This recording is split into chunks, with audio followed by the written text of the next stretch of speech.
क्या बात है।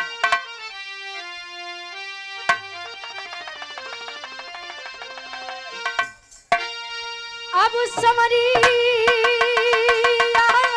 राम रे आता है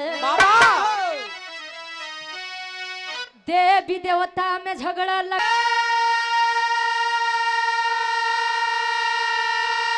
थोड़ी सी दौलत और शोहरत में क्यों आदमी हम में आखिर क्यों खो जाता है। वैसे डब्लू गुरुजी आजकल थोड़ा बहुत घमंड सब केहू के बा केहू के अपने बल के ऊपर घमंड बा केहू के अपने मेहरारू के ऊपर और केहू के अपने मेहरारू के ऊपर घमंड बा। वैसे सबसे बड़ा घमंडी आदमी तो हमारे डब्लू गुरुजी हैं। इनकर मेहरारू बड़ी पतिव्रता है। करवा चौथ के चांद में देख के इनके देखत थे और अगले दिन मंजीत भैया उनके बाबू के कहे देखी हो। अच्छा हाँ ठीक बा। बिरहा में कवि जी बड़ी सुंदर गजल के भाव लिखते हैं कैसे।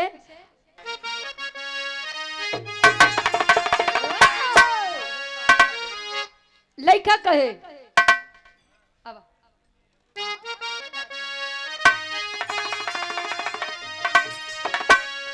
अरे अब मजा नहीं यहाँ देवर्षि नारद देवों के देव महादेव जी कहे एक दिन बोले नारद भोजन खुद बनाओ माँ ऋषि मुनि तपस्वी को हाथों से खिलाओ माँ। जैसा गुरु जी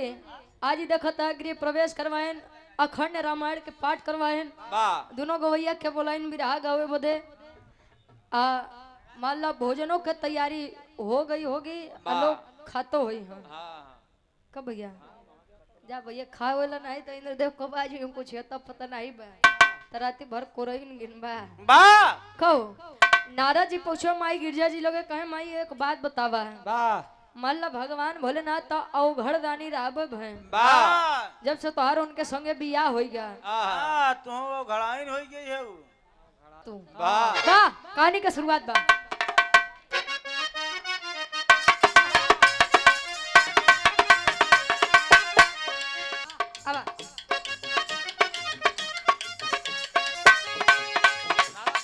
गिरजा ने कहा मुनिवर बात कुछ बताओ जी गिरजा ने कहा मुनिवर बात कुछ बताओ जी नारद ने कहा पर्वत उद्घाटन करवाओ जी नारद ने कहा पर्वत उद्घाटन करवाओ जी नारद ने कहा पर्वत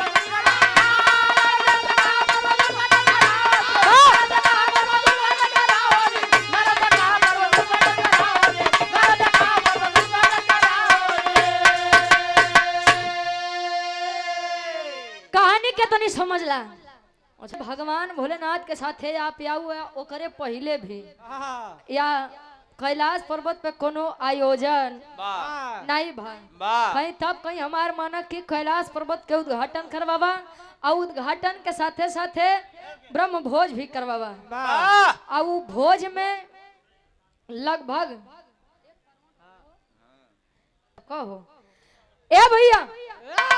नारद जी यार माई गिरजा जी से बात कहें कि ब्रह्म भोज करवा ब्रह्म भोज में 1 करोड़ ब्राह्मण के निमंत्रण भेजा कहीं नारद तो दिमाग खराब बा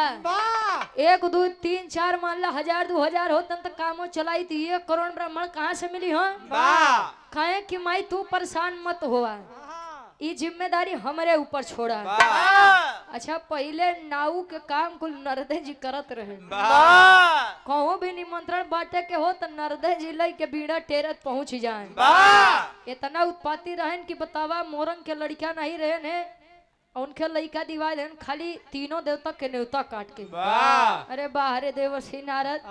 अच्छा उनके तारीफ में लिखा बा गुरुजी कि जहिया नारद कुछ न पावे कुकुर फेंक दुई हड्डी लड़ावे ना भैया हड्डी फेंक दुई कुकुर लड़ावे। नारद जी माई गिरजा जी के समझावत है इनका एक लाइन तरह लगत बा कोनो दुल्ही अपने सैया जी के फरमाइश करत बा सैया जी से दिनेश शर्मा हमारे डब्लू गुरुजी के छोटका भैया तो का दिए आई 51 रुपया ऑनलाइन पुरस्कार भैया बहुत बहुत धन्यवाद बा वाह।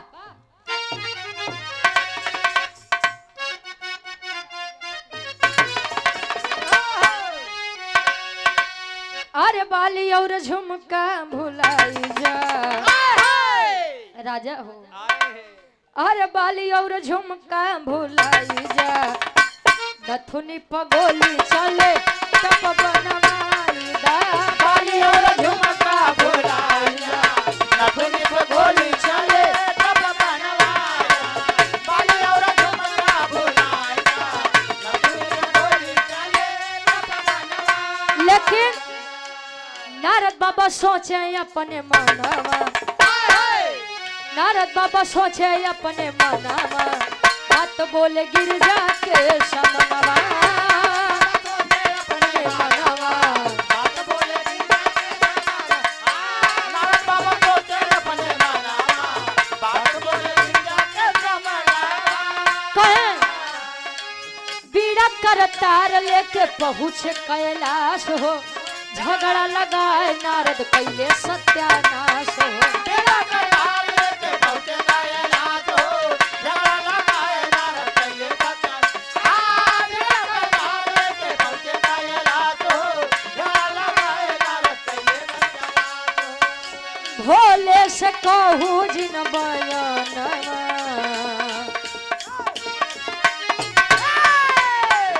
भोले से कहूँ जिन बयानवा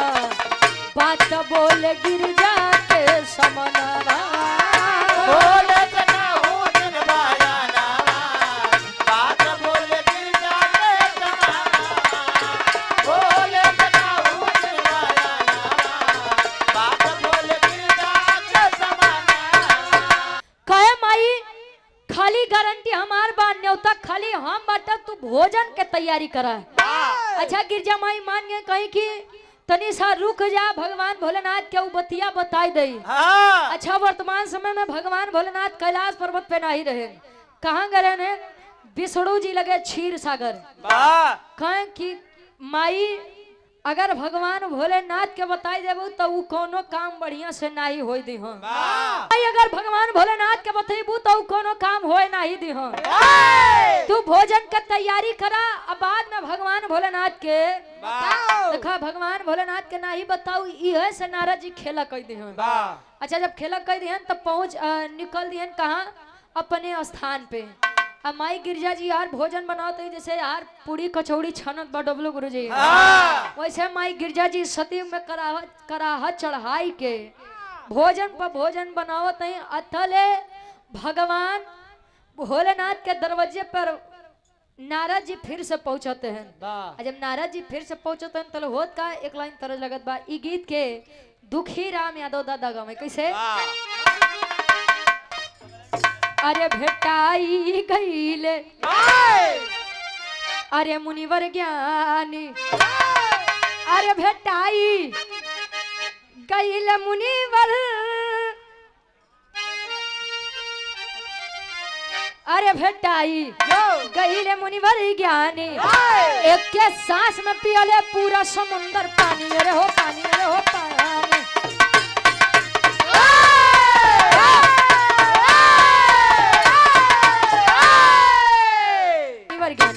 देखते हैं तो अच्छा एक बात बा डब्लू गुरु जी मोट आदमी देख के कबहू डेराया मत हाँ अब पातर आदमी देख के हाँ कबो भीड़ा मत कबहू भिड़िया मत। आ नाराज जी देखते हैं पतरे के आदमी संत महात्मा जी और देखते देखते अंजूरी लगाए के पूरा समुंदर के पानी पी गए वाह लगे आँख फाड़ के देखे अरे बाप रे बाप वाह साला ये आदमी है कि राक्षस वाह आदमी है कि दानो है समझे नहीं आता है वाह पता नहीं कितनी आग है इसके अंदर। हाँ। ए भैया अच्छा देखते हैं तो देवर से नारद विचार करें कि अब 1 करोड़ ब्राह्मण का छोड़ा अब एक ऋषि जी हमार कुल खेला कह जाए हैं। जब पहुंचे ऋषि जी के लगे तले एक बात कहते हैं कैसे बिरहा के आखिरी तरह लगत बा ये धान के रोपनी के सीजनी चीज बा कोनो दुल्हा पर दुल्ही से कहे कैसे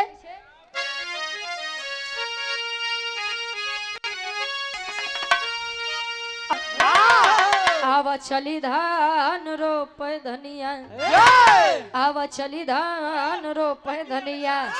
तारी मझिम बरसत बपनिया आवा चली धान रोप धनिया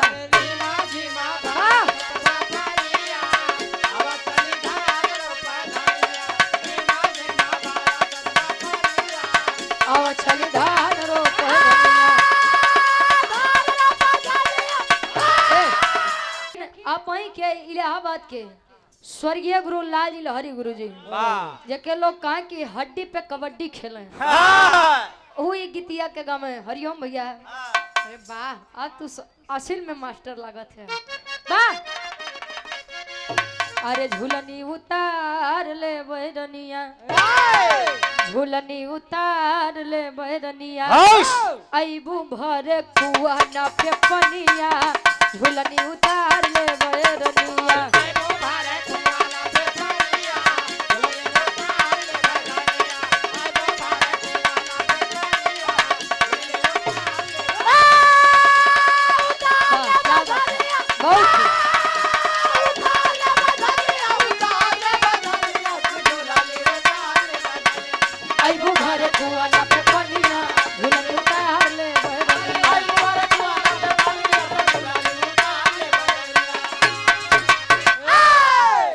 देवर्षि नारद जी जब उस संत जी के देखे ने एक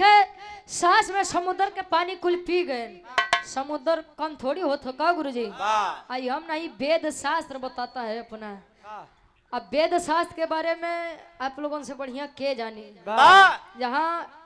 आजादी के खाली अबे 76-77 साल भवा आजाद भये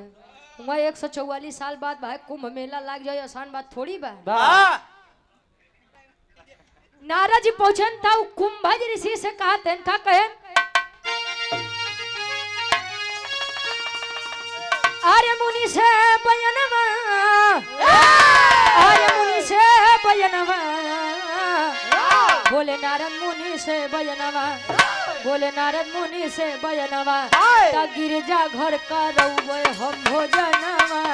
बोले नारद मुनि से बयनवा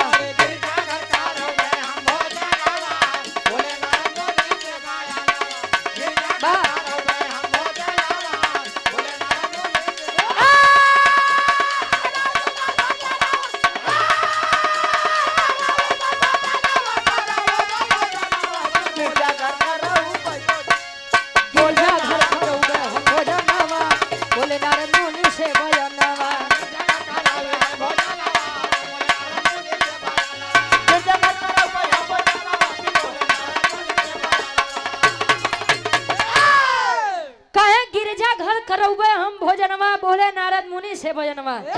कहे ऋषि जी वैसे देखे में तो बड़ा छोट लगता बड़ा पातर लगता लेकिन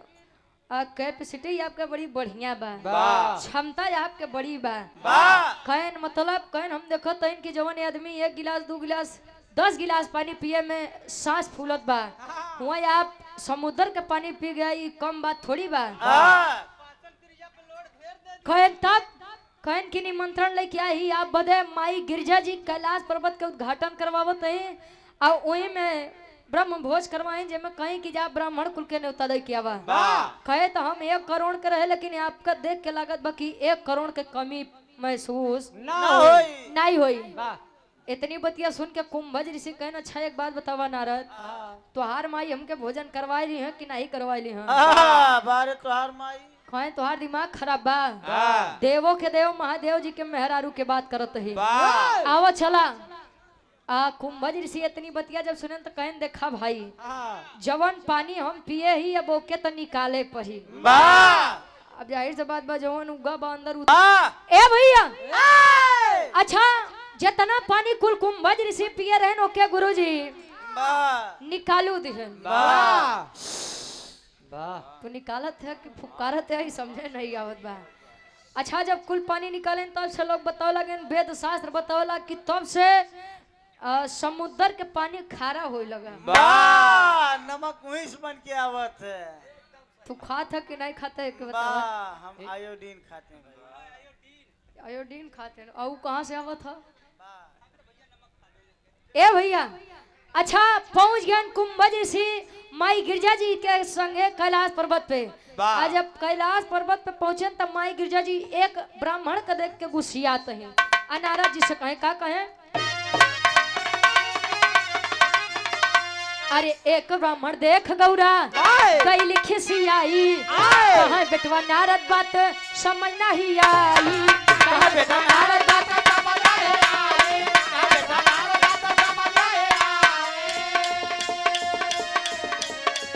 बोले नारद मुनि से बयानवा बोले नारद मुनि से बयानवा केहू ना देखा तबा समनवा बोले नारद मुनि से बयानवा केहू ना देखा तबा समनवा बोले नारद मुनि से केहू ना देखा तबा समनवा बोले नारद मुनि से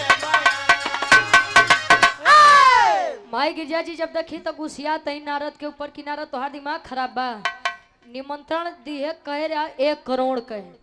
भोजन हमसे बनवाया 1 करोड़ ब्राह्मण के एक ही पात्र के आदमी लेके चल दिया ई कितना ले खाई माई गिरजा जी गुस्सिया तई तले नारद जी कहें कि ये माई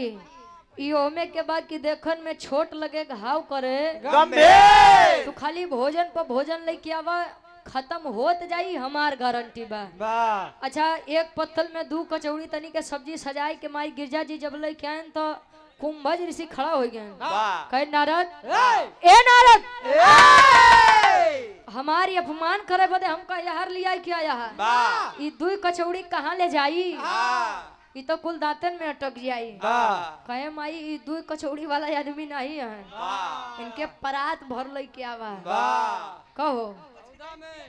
जब माई गिरजा जी लेके भोजन आवत है कचौड़ी लेके आवे तो पूरी खत्म पूरी लेके आवे तो सब्जी खत्म खाए बेटवा नारद जी कहाँ से आदमी पकड़ के लेके आया है का तन कैसे पापड़ के भाव लगत बा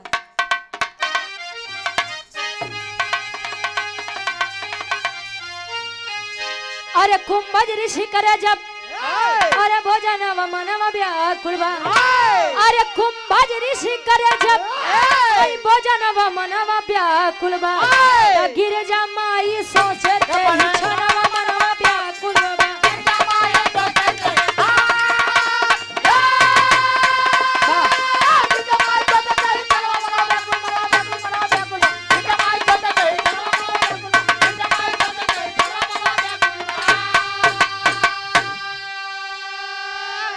अरे खाई गई रे पूरा भोजन कहे औरी लावा हो खत्म हो गया भोजन था औरी बनावा हो अरे तड़पत बा भूखिया से हई परनवा मनवा व्याकुल बा ता गिरे जमाई सोचते ही छनवा मनवा व्याकुल बा ए भैया माई गिरजा जी अच्छा जवान गुरु जी ये 5G वाला सिस्टम उनके पकड़ा रहा है तो जल्दी जाए जल्दी आवे जल्दी जाए बैटरी लो अब जैसा कुंभज ऋषि खा जाओ तेसत माई गिरजा जी के बैटरी लो अब बेचारा 2G में चले लगे यार कुंभज ऋषि आवाज दें कि माई गिरजा जी तले माई गिरजा जी फिर चैतन्य हो के चले लगे कहा बेटवा नारद हम तो का आदमी के न्योता दिहे बदे कह रहे दानों के न्योता नहीं भेजवावे बदे कह रहे ये आदमी बा एकर पेट बा कि इंडिया के गेट बा खाली डाला जात बा रुके के नामे नहीं लेत बा कहन बेटवा ई बात जाई के भगवान भोलेनाथ तक बतावा नहीं तो जानला बड़ी बदनामी होई भगवान भोलेनाथ के लगे आवत हैं क्षीर सागर में जहाँ विष्णु जी के निवास बा अब भगवान भोलेनाथ से बात कहते हैं कैसे आल्हा के भाव में कवि जी प्रमाण देते हैं बा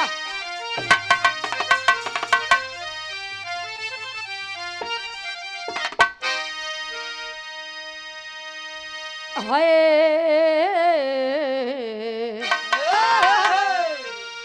हो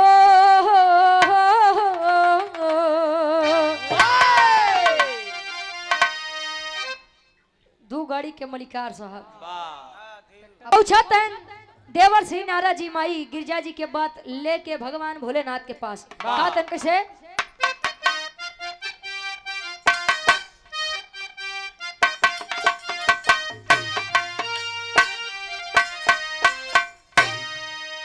अरे हो ही अपमान तब सोचे महारानी भैया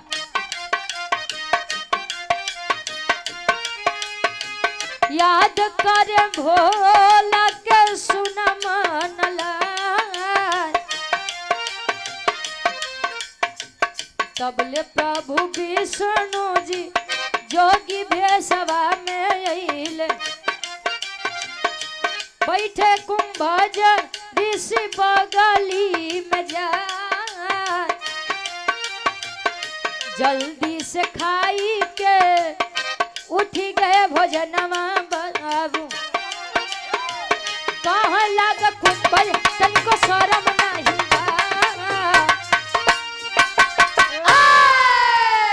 पहुंचा तन भगवान भोलेनाथ के पास। भगवान भोलेनाथ से जब सारी बात बतान कि भगवान भोलेनाथ जी बाबा माई गिरजा जी कैलाश पर्वत के उद्घाटन करवाई हमरे कहते हुए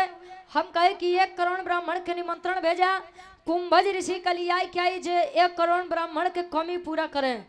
लेकिन वो तो ऐस खाते हैं कि बंद करे के नामे नहीं लेते हैं। भगवान भोलेनाथ कहन कि जब मन सेधु से छुपाई के कोनो काम करी है तो ओकर त नाश है बा। अब जवन करे यहाँ जवन जाय के भोगे हम का करी जे करी से भरी। भगवान भोलेनाथ के बतिया सुन के विष्णु जी कहन अरे महाराज पहले ही मुसीबत से उबरा बाद में ताना मारा। विष्णु जी जोगी भेष बनाई के पहुंचत हैं कैलाश पर्वत। जब जोगी रूपी विष्णु जी का देखी माई गिरजा जी बटुर गई कहीं कि अरे नारद तो का भोलेनाथ का बोला बोले कह रहे कि एक मुसीबत और लेके चली आया तू कहने रे गिरजा जी परेशान मत हुआ हम यही विष्णु बैठत हैं भोजन खदे बड़े। जब बैठे एक निवाला जैसे मुँह में डाले ढकार लेके उठी गए। वाह गिरजा माई का भोजन बनाए रहू कोनो जवाब नहीं रहे। अतले कुंभज का देखत कले का हो कुंभज राजू एक से एक बेशर्मा आदमी देखे लेकिन तोरी जैसा बेशर्मा आदमी ना देखे। सूरज जी एक से एक बेशर्मा देखे लेकिन हम तोरी जैसा बेशर्मा ना देखे। ई माई गिरजा नहीं हो ई विष्णु जी कुंभज ऋषि के कहा है। अच्छा कुंभज ऋषि के अंदर शर्म आ गया उठे में बेचारू हाथ धो कहे माई भोजन तक करवा दो बस पनियो ही लगते पियाई दे तू। माई गिरजा जी कही भैया भोजन तो हम कैसो करवा दे पानी पियाऊ हमरे बस के बात तले विष्णु जी कुंभज ऋषि के बताओ तहन का बतावे ए भैया कुंभज ऋषि के बतिया सुन के विष्णु जी एक बात कहे का कहे आखिरी भाव खड़ी के भाव लगत बा।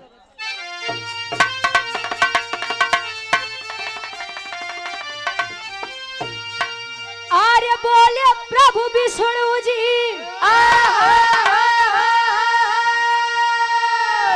आर्य पुरई बयसिया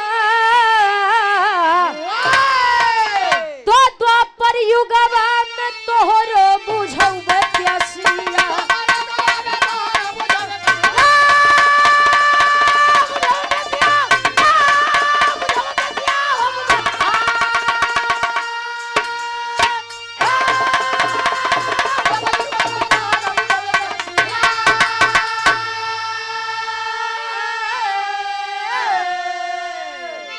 सतयुग त्रेता बीतल आइल द्वापर के समैया नख पे गोबर धन उठावले कन्हैया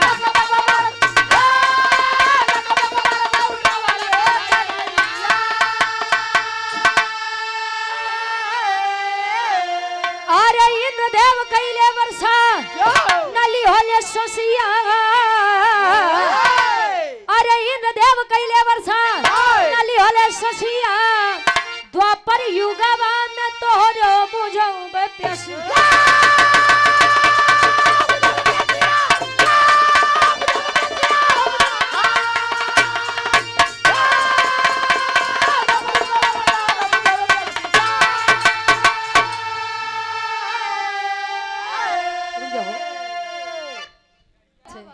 ए भैया भगवान विष्णु जी बताओ तैन की कुंभज भोजन तो कर लिया सतयुग में लेकिन पियास तो हर युग में नहीं बल्कि द्वापर युग में बुझी। सतयुग बीता त्रेता बीता जब द्वापर में भगवान कन्हैया के अवतार लेके विष्णु जी आए। आप लोग जानत हो जब गोकुल नगरी वाले कुल गोकुलवासी जितना रहे इंद्रदेव के पूजा करें तो वे भगवान कन्हैया कहें कि वो तो अपन कर्तव्य के पालन करत हैं, काम यापन करत हैं, तो उनकर कौन चीज के पूजा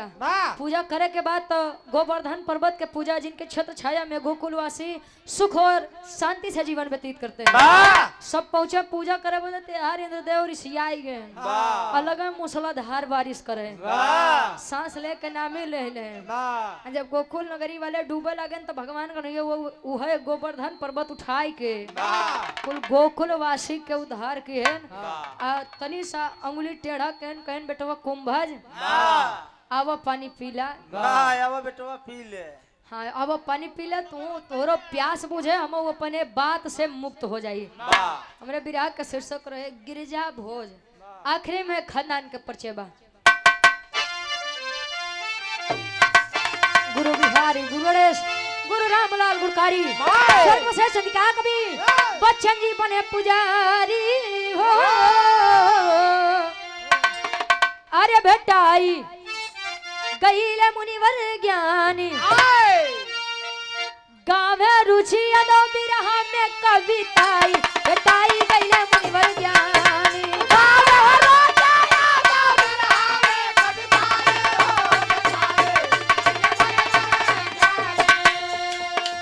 मुझे प्यार की जिंदगी